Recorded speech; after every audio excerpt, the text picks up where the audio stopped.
children, I'm Victoria Carlton and I'm going to read to you from the Lectionary Story Bible by Ralph Milton for Year A. And this is a story for the 5th Sunday of Easter, and it's based on John 13, and it's called A Room in God's House. I wonder what that might mean.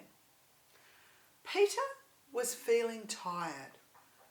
Being your friend is like going to school, he said to Jesus. We have to learn so many things.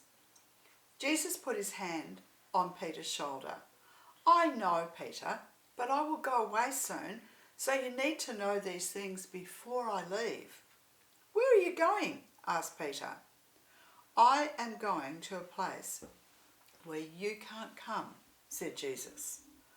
Why not? Said Peter. He was beginning to feel very sad. You can't come with me now, said Jesus, but you can come later. Jesus' friends were even more puzzled. They didn't know that Jesus was talking about how he was going to die. They didn't know that he was going to live with God, not here with them. Try hard not to worry, said Jesus. Try to believe that God loves you and that I love you too. There are many different rooms in God's house, and I'm going to get a room ready for each of you, and not just for you, but for all of God's people. Thomas was still feeling worried. But how can we follow you? We don't even know where you're going. You do know the way, Thomas. You love me. You love God. You love other people. That's the way. It is your love that will take you to God's house. Philip had an idea. Jesus, if you can let us see where God lives, then we will know what God is like. Take a close look at me, Philip.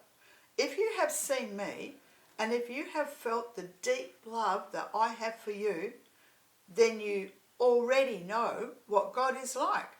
That's because I am part of God and God is part of me. That's really hard to understand, said Philip. I know, said Jesus. So just remember to love God. If you love God, you will love me and you will love other people. When you love other people, you will love God. Jesus could see that Philip didn't really understand. Do you feel a bit mixed up, Philip? Yes, I do. Peter and Thomas were nodding their heads. They were mixed up too. Then just remember this. The way to love God is to be kind and gentle and fair to everyone, including yourself too. When you do that, you will be loving God. Thank you for listening to my story.